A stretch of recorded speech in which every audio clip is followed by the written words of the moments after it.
कांद्याचा हा असा रस्सम आहे की पहिला घास घेताच अरे वा असा आवाज आपोआप निघणार.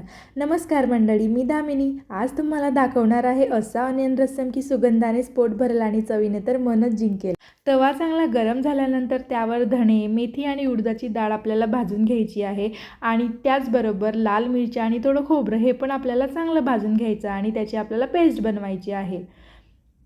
आता एक वाटी तूर डाळ आपल्याला स्वच्छ धुवून घ्यायची आहे आणि त्यामध्ये बारीक चिरलेला कांदा, बारीक चिरलेलं टोमॅटो घ्यायचा आणि ते 3 शिट्ट्या होईपर्यंत आपल्याला चांगले शिजवून घ्यायचे आहे.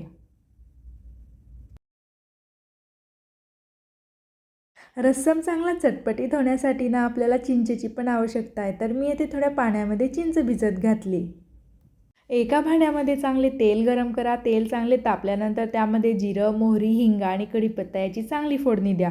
फोडणीनंतर आपल्याला आपलं वाटण चांगले परतून घ्यायचे आहे तेलामध्ये. वाटण चांगले परतून झाल्यानंतर त्यामध्ये आपल्याला मसाले ॲड करायचे आहे. हळद, तिखट, धनेपूड, गरम मसाला आणि रस्सम मसाला आणि चवीप्रमाणे मीठ घ्यायचं आहे आपल्याला आणि मसाला चांगला परतून घ्यायचा आहे.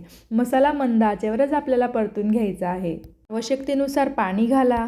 तुमच्या आवडीनुसार यामध्ये चिंचेचा सार घाला. डाळ, टोमॅटो आणि कांदा याचं मिश्रण घाला यामध्ये आणि त्याला चांगले परतून घ्या.